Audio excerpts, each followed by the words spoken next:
ಇಡೀ ದೇಶ ಅವರ ಕುಟುಂಬದ ಜೊತೆ ನಾವೆಲ್ಲರೂ ಕೂಡ ಇದ್ದೀರಿ. ಈ ಸಂದರ್ಭದಲ್ಲಿ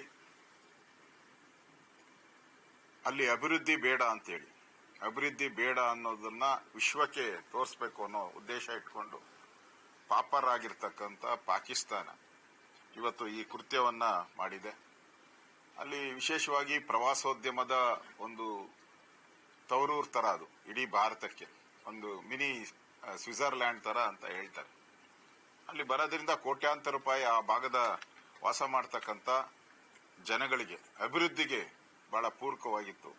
ಈಗ ತಾನೇ ನರೇಂದ್ರ ಮೋದಿಯವರು ಅಲ್ಲಿ ಸಾವಿರಾರು ಕೋಟಿ ಅಭಿವೃದ್ಧಿ ಕಾರ್ಯಗಳ ಉದ್ಘಾಟನೆಯನ್ನ ಮಾಡಿದ್ರು. ಬಹಳ ಶಾಂತಿಯಿಂದ ಇತ್ತು.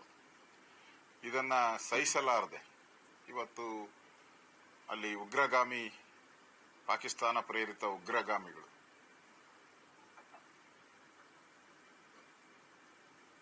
ಅಲ್ಲಿ ಬಂದಂತ ಪ್ರವಾಸಿಗರನ್ನ ನಮ್ಮ ಕರ್ನಾಟಕದವರು ಬಹಳ ಜನ ಹೋಗಿದ್ದಾರೆ ಅಲ್ಲಿ ಕರ್ನಾಟಕ. ಅದರಲ್ಲಿ ಮತ್ತಿಕೆರೆಯಲ್ಲಿ ಭರತ್ ಭೂಷಣ್, ಮಂಜುನಾಥ್ ಅವರು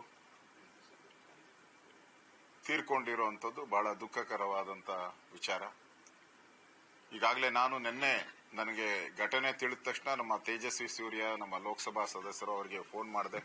ಅವರು ಕೂಡ ಕಾಶ್ಮೀರದಲ್ಲಿ ಇದ್ದಾರೆ, PSC ಕಮಿಟಿ ನಿಯೋಗದಲ್ಲಿ ಅವರಿದ್ದಾರೆ. ಈ ಘಟನೆ ಆದಂತ 5-6 ಕಿಲೋಮೀಟರ್ ದೂರದಲ್ಲಿ ಅವರು ಇದ್ದಾರೆ.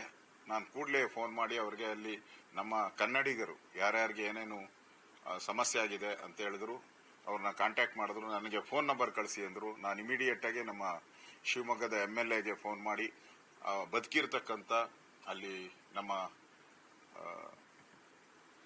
ಕನ್ನಡಿಗರಿಗೆ ಅವ್ರ ಫೋನ್ ನಂಬರ್ ಕೊಟ್ಟು ಅವ್ರ ಜೊತೆ ಮಾತಾಡಿಸಿ ಅವರಿಗೆ ಸಾಂತ್ವನ ಹೇಳಿರೋದು, ಮತ್ತೆ ಅಲ್ಲಿ ಏನ್ ಸಹಾಯ ಬೇಕಾದರೂ ಮಾಡ್ತೀನಿ ಅಂತ ನಮ್ಮ ತೇಜಸ್ವಿ ಸೂರ್ಯನು ಹೇಳಿದ್ರೆ. ಆದ್ರೆ ನಾನು ಈಗ ನಮ್ಮನ್ನ ಅಲ್ಲಿ ಹೋಗಿ ಬಿಡ್ತಾ ಇಲ್ಲ, ಆದ್ರೆ ನಾನು ಅಲ್ಲಿಗೆ ಹೋಗ್ತೀನಿ ಅನ್ನೋ ಮಾತನ್ನು ಹೇಳಿದ್ದಾರೆ. ಕೂಡಲೇ ನಾವು ರಿಯಾಕ್ಟ್ ಮಾಡುವಂತ ವ್ಯವಸ್ಥೆಯನ್ನ ನಾವು ಮಾಡಿದಿರಿ. ಇದೆಲ್ಲ ನೋಡ್ತಾ ಇದ್ರೆ ಈ ಭಯೋತ್ಪಾದಕರ ಕೃತ್ಯ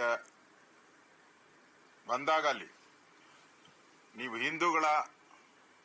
ನೀವು ಹಿಂದೂಗಳ ಅಂತೇಳಿ ಹಿಂದೂಗಳನ್ನೇ ಹುಡುಕಿ ಹೊಡೆದಿದ್ದಾರೆ. ಅಲ್ಲಿ ಮುಸ್ಲಿಮರು ಇದ್ರು, ವ್ಯಾಪಾರ ಮಾಡೋರಂತ ಮುಸ್ಲಿಮರು, ಅವ್ರನ್ಯಾರನ್ನೂ ಮುಟ್ಟಿಲ್ಲ. ಹಿಂದೂ ಅನ್ನೋ ಒಂದೇ ಒಂದು ಪದ ಹುಡುಕಿ ಆ ಹಿಂದೂಗಳ ಮೇಲೆ ಹಲ್ಲೆ ಮಾಡಿರ್ತಕ್ಕಂಥದ್ದು ಇದು ಸ್ಪಷ್ಟವಾಗಿ